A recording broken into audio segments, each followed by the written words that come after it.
Assalamualaikum warahmatullahi wabarakatuh.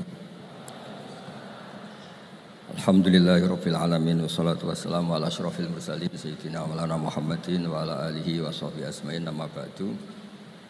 Yang sangat saya hormati wonten Abi Profesor Quraish Shihab, wonten Bu Aufa, Profesor Aufa, wonten semua orang-orang UGM, semua yang saya hormati, termasuk niki moderator nih Pak Munjid nih. Saya seperti yang dikatakan Bu Aufa, saya ini termasuk kiai yang nggak suka kalau ngisi acara dikasih judul, karena itu teror. Teror juga mendikte. Saya berkali-kali bilang itu ibarat saya ini dokter jantung, ngerti pasien saya itu bahaya karena punya penyakit jantung. Tapi pasiennya tanya cara ngobati jerawat. Jadi yang masalah serius yang saya tahu saya dokternya, tapi pasiennya yang nunjuk, Gus ini saya punya penyakit kulit, tolong obati. Padahal saya tahu penyakit beratnya itu apa? Jantung.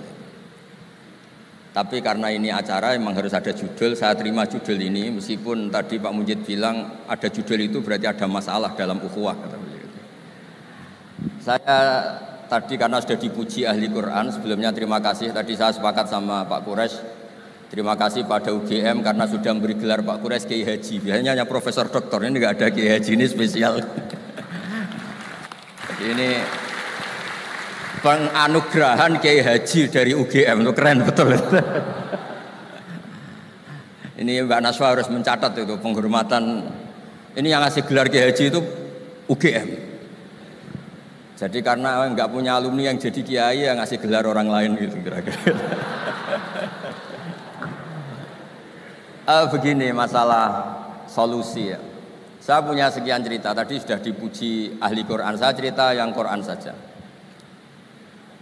Tidak semua masalah itu penyelesaiannya harus dimarahin atau ditegur atau lewat proses hukum formal atau hukum positif atau pengadilan. Tadi di hotel saya sowan beliau sudah cerita tentang materi yang saya utarakan. Begini ada sekian contoh dan itu awal dari nggak ada kekerasan.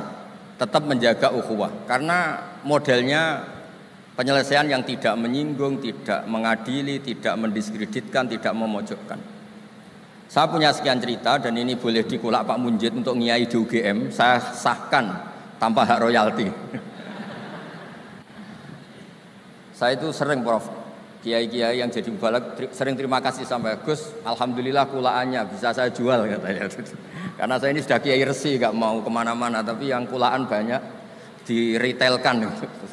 Terus terima kasihnya sama saya. Dan karena saya ikhlas ya tidak dapat royalti. Tapi sudahlah royaltinya surga saja. Saya cerita yang rileks-rileks. Khalilur Rahman Ibrahim itu pernah ingin karena penat ya, mikir umat itu penat, capek, ingin masalahnya selesai dan nggak mungkin selesai. Sehingga beliau minta umur panjang supaya punya waktu panjang untuk menyelesaikan problem umat. Sama Allah nggak dijawab. Ada orang tua yang sudah renta tua sekali. Karena Nabi Ibrahim itu adalah terkenal dermawan, dipanggil terus dikasih kurma. Dikasih kurma itu makan itu meler lagi, makan meler lagi. Terus Nabi Ibrahim masuk kamar, ya Allah saya batalkan doa minta umur sampai tua. Ternyata engkau jawab, kalau terlalu tua kayak itu. Terus kedua, Nabi Daud. Ini cerita dulu ya, jangan ditiru. Saya ulang lagi cerita dulu, jangan ditiru. Nabi Daud itu terkenalnya ini. Itu punya istri itu 99. Ini cerita dulu. Kalau sekarang maksimal 4 itu saja kalau berani. Kata orang Madura itu kalau ingin punya istri 2, 4 itu 1 tambah 1 sama dengan 0 Gus, karena semuanya lari. Tapi ketika melihat satu perempuan yang cantik itu beliau ingin sekali. Ketika penasihatnya bilang engkau sudah punya 99, tapi tidak ada yang kayak itu. Saya masih ingat sama Profesor Jenny ketika nerjemah Inna hadza akhi lahu tisuna najah itu. Saya tanya sama Prof Jenny, abahnya Bu Ovain. Pak Jenny kenapa masih ingin yang satu lagi padahal sudah punya 99? Kata Nabi Daud, tidak ada yang kayak itu. Terus saya guyon sama beliau, berani berargumentasi ini depan Bu Latifah. Ya jangan, ini kata Nabi Daud, tidak kata saya. Singkat cerita terus Allah ternyata nggak negur Nabi Daud dengan apalagi mempermalukan, negur depan umum atau di medsos atau yang mempermalukan. Allah bikin drama, yaitu ngutus 2 malaikat. Nabi Daud pas itu raja.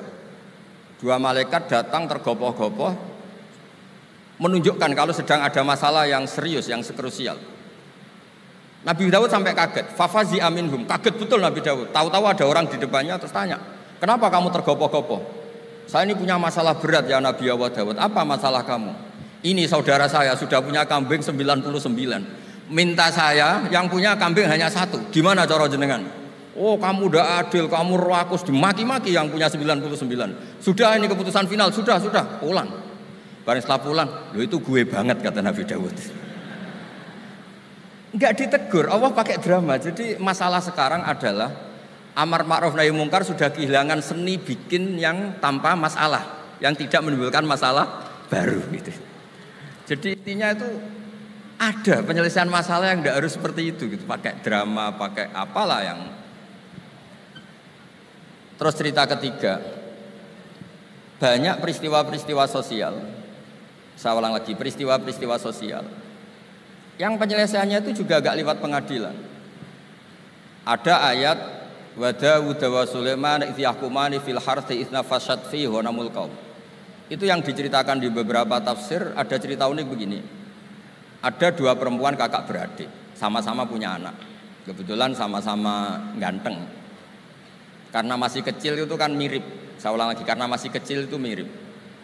Karena sama-sama Arab, enggak Arab sama Kebumen. Kalau sama Kebumen kan hidungnya beda, sama-sama Arab bukan sama-sama Arab, sama-sama ganteng. Singkat cerita, yang satu ini dimakan serigala, anaknya yang satu dimakan serigala. Kemudian semuanya mengklaim yang dimakan tuh anak kamu, bukan anak saya. Sehingga anak satu ini milik saya. Yang satu bilang ini anak saya yang selamat, yang anak kamu dimakan serigala. Nabi Daud ketika ada pengadilan seperti itu menghukumi yang argumentasinya meyakinkan. Sudah ini milik kamu karena kamu lebih berargumentasi. Setelah keluar, kata Nabi Sulaiman pas itu masih kecil. Kalau hakimnya saya, keputusannya tidak seperti itu. Karena Nabi Dawud itu demokratis. Saya pokoknya tidak akan keluar dari jalur Quran sebagai pemenuhan. Karena saya, Profesor Quraisy, Profesor Zain itu orang yang sangat menuhi Quran. Terus kata Nabi Dawud, Sulaiman sini, sudah kamu saja yang mengadili. Ternyata apa Nabi Sulaiman itu? Ngambil pisau.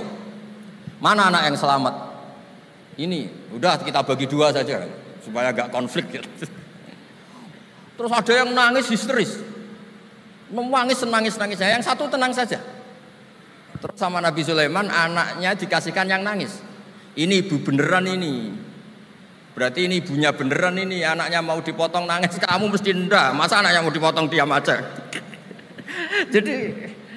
Jadi ternyata sebagian pengadilan dulu itu pakai perangkat psikologis. Gak mungkin secara naluri normal orang anaknya mau dipotong membiarkan, itu pasti tidak ibunya itu. Akhirnya dimenangkan yang nangis tadi. Jadi banyak cerita di literatur saya. Itu tidak semua masalah atau kemungkaran atau maksiat atau apa itu diselesaikan pakai cara-cara mempermalukan di depan umum atau pidato berapi-api yang mojokkan sana sini. Cerita saya yang terakhir adalah tentang Rasulullah Muhammad SAW. Itu ada orang yang jenisnya hipersek atau hiper lah. Itu dia mau masuk Islam tuh problemnya karena dilarang zina, dilarang seks bebas. Gaduh di masjid itu. Nabi memang kalau nemuin tamu di masjid karena itu wilayah publik. Nabi tanya, "Loh kenapa gaduh itu?"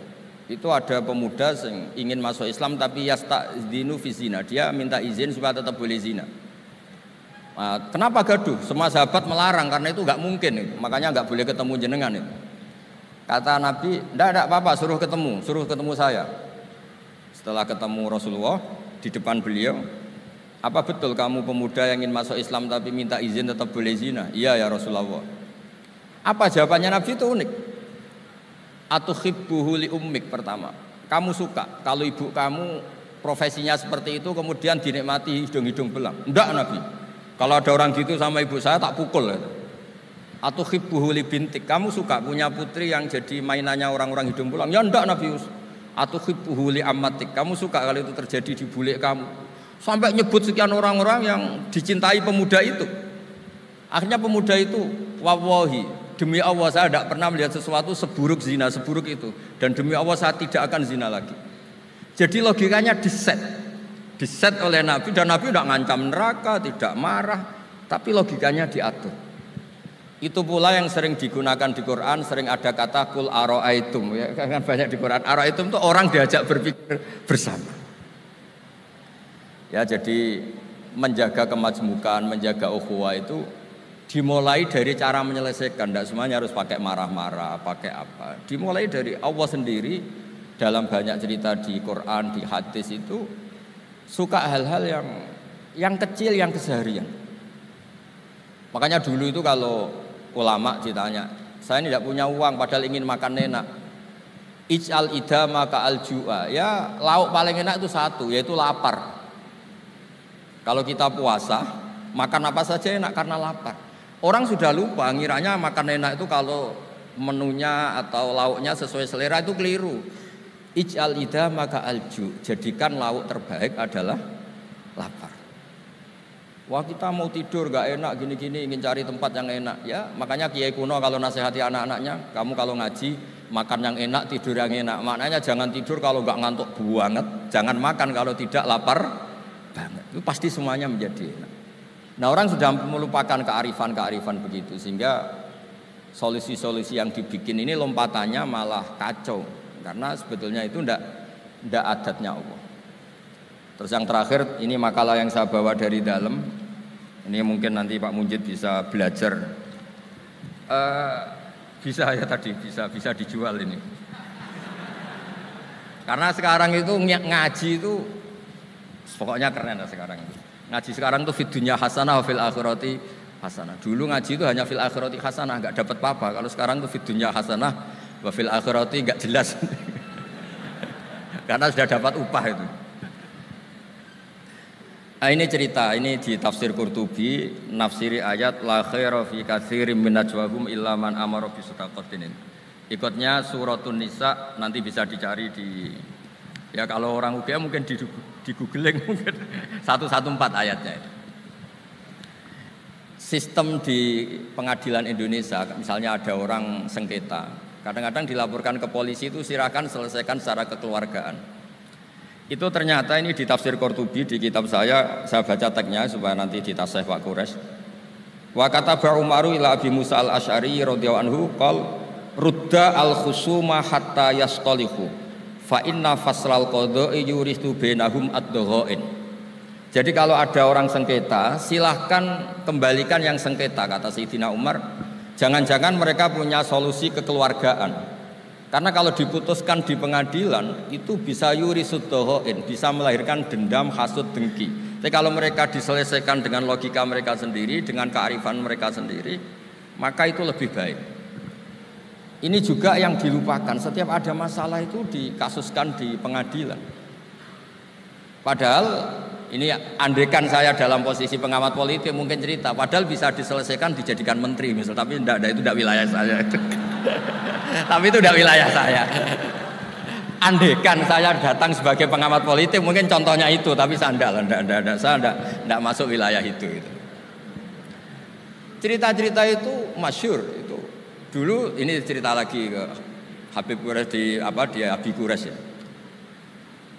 Pernah ada orang itu saking solehnya beli tanah. Mestinya beli tanah seisinya. Lala tanah itu emasnya banyak. Setelah itu orang itu bilang, saya ini hanya beli tanah kok isinya emas banyak, ini gimana? Bilang sama penjualnya. Penjualnya enggak mau, enggak, saya jual tanah seisinya, emas itu milik kamu, enggak, saya beli tanah kok dapat emas. Itu dulu penyelesaiannya bilang, kamu punya anak putri, kamu punya anak laki, ya sudah besanan saja biar enggak kelio. Jadi dulu banyak cerita-cerita kearifan yang orang itu udah harus rame-rame di pengadilan. Ya tadi andaikan saya politik, mungkin contohnya nggak usah di MK lah, dimenterikan gitu. Misalnya andaikan saya politikus, tapi tidak, itu tidak wilayah saya. Jadi di antara kebaikan Islam, benan nas, bukan benal muslimin, bukan benal muslim wal kafir, benan nas. Kita rukun sesama non muslim itu juga ajaran Islam. La khaira fi katsirin min najwahum. Diskusi apapun tidak baik kecuali diskusi-diskusi yang menyuruh kebaikan, menyuruh sedekah, au islahim bainan nas, atau diskusi yang menjadikan kita baik-baik saja. Hubungan kenegaraan, hubungan kebangsaan, hubungan kemanusiaan baik-baik saja. Ya, sekian mukadimah saya, nanti ditambahi Abi Kures, Profesor Kures. Sekian, dan saya tidak salam dulu karena pasti provokatornya ini merovokasi lagi. Jadi kalau moderator itu kan bikin sesuatu indah. Ini jadi tidak indah. Masa orang sesantun saya dibilang harimau, itu kan kacau itu. Itu nggak benar itu. Karena kalau di Indonesia, oh ini negara nggak benar, kayak hukum rimba, yang kuat menang. Yang kuat itu kan harimau, wah, jadi masalah kan. Tapi saya maafkan karena di dunia kiai ini masih mu'alaf latihannya. Saya alhamdulillah orang-orang UGM memang sering ketemu saya dulu zaman Pak Panut. Ini rumah saya ganggu ya berkali-kali. Jadi ya enggak apa-apa, silahkan salah karena Allah Maha Pemaaf gitu. Monggo.